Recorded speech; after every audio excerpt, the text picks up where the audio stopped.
Hi, how's it going? My name's Chen, and I'm here at the 2026 Berkshire Hathaway annual meeting in Omaha. I'm here with Ken.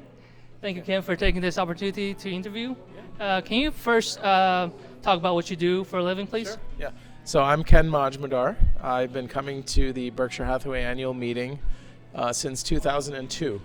So 24 years. This is 2026. It was a very different event before. The first year I came, it was, I think, around 3,000 people, 4,000 people. And it was in a arena that's been demolished. And this whole area that we're in has been fully developed now. It's really nice. Omaha's a great destination. But what I do is I'm the founder of Ridgewood Investments. So we're an investment management firm that manages a bit over $400 million in assets. We do long-term value investing. So a lot of how I learned to invest was by studying Warren Buffett's books and letters, and obviously coming here. And so we look for companies which we can buy at a good price and own for a long time. Companies that have good businesses, good management teams, good balance sheet, and good potential to make money over time. And so that's my main thing. And my secondary focus, which is what this event was for, is I'm building a community of professional investors called the Capital Alliance, where we meet together 3 times a year and we help each other, with not just investments, but more broadly than that. Thank you. Let me go with the first question. What would you say the biggest changes or chances that you've noticed is this year? Because there's just like big changes where Warren Buffett stepped down and Greg Abel stepped up. Yeah. Well, I'll be interested to see, because tomorrow is the actual big meeting. So as I mentioned, the first year I came, which was 24 years ago, there were about 3,000 to 4,000 people. And last year, I think it was closer to 40,000. So just through compounding and increasing popularity, back then Warren Buffett didn't give that many interviews. Now, he used to give like pretty good interviews with the press. But a lot of things changed. But the biggest change, I think, is the number of people that were coming to Omaha. And even for me, like, I never been to Omaha. I probably never would have really come, but for my interest in Warren Buffett and Berkshire Hathaway. But Omaha is actually like a very nice Midwestern city, a lot of nice areas. But as far as the actual meeting, it's hard to say. I mean, I think Warren Buffett is like a singular type of person, like a one of one, as they say. So, there's never going to be another Warren Buffett. Mm-hmm. There's never going to be a way to replace him. How incredible he is. Obviously, incredibly brilliant person. But remember in the ValueX conference, somebody was saying, he's also very a happy person. Mm-hmm. He has a lot of wisdom that he shares. The way he writes, it's very accessible. So, fortunately, hopefully Greg Abel is not going to try to be another Warren Buffett. He's going to be Greg Abel. And so that means there's going to be changes. One of the questions that I have is it going to be the same amount of people coming here? I think obviously, especially, I think over the last few years, because Warren Buffett, I think, is very famous in China. That's right. Many people I met here also came from China, or Chinese Americans coming to the meeting in bigger and bigger numbers. Of course, because he has such a personality, he's such an icon, that draws so many people here. So one question is, hey, will the same amount of people be coming when it's not Warren Buffett, it's Greg Abel, his successor? I think we'll see. But, obviously Greg will bring his own energy and his own imprint. And the fact is that Warren Buffett chose Greg. So that means a lot. Like, everything Warren does seems to be pretty good. So he probably picked a person who's very good. But it'll be now time for all of us shareholders to see what Greg is like now that he has the platform to himself.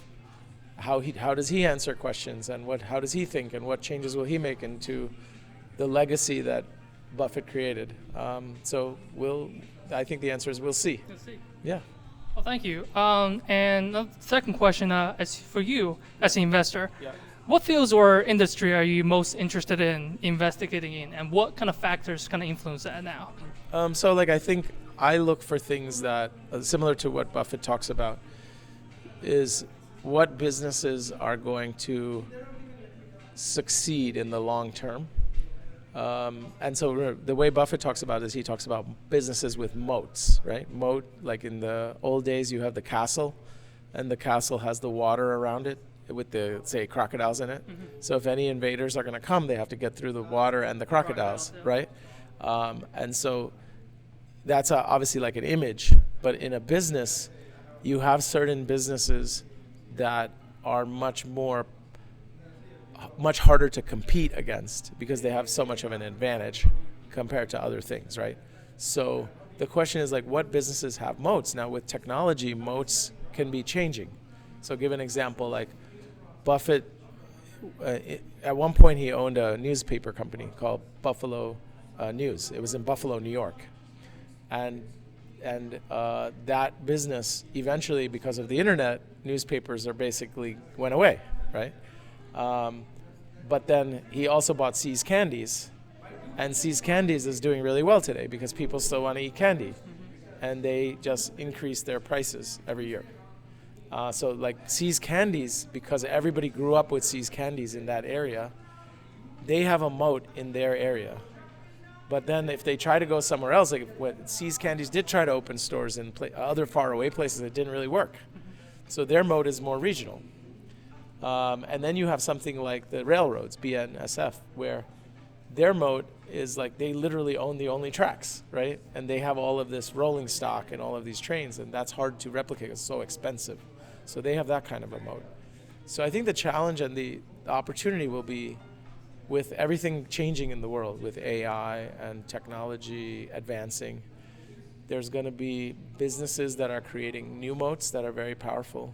But there's also going to be a lot of the businesses that are already powerful might become much less powerful.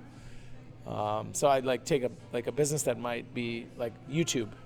Mm-hmm. It's like everybody uses YouTube, has incredible amount of a network effect. So YouTube has, I think, a very, very strong moat today.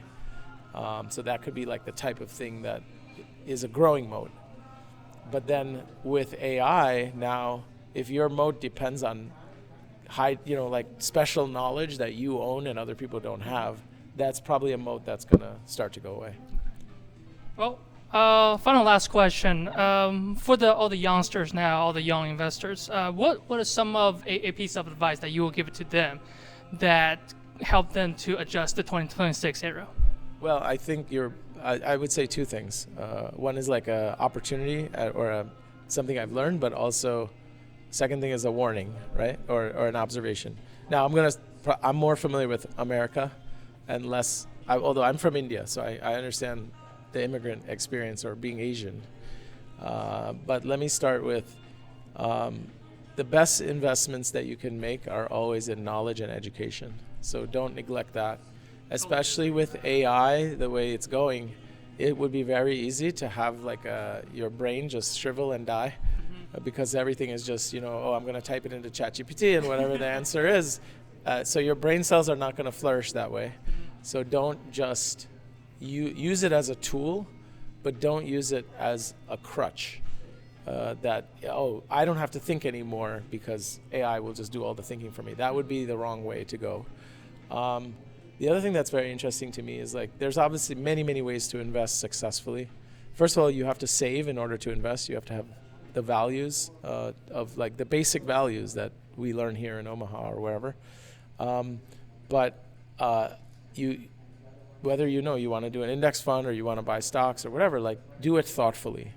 And what I see is actually that things are going the opposite way, at least in the United States. For example, right now there's like prediction markets. Have you heard of things like Kalshi or a Poly Market or any of these where essentially they're what they're doing is they're making it easy to gamble on not just sports but on all kinds of things.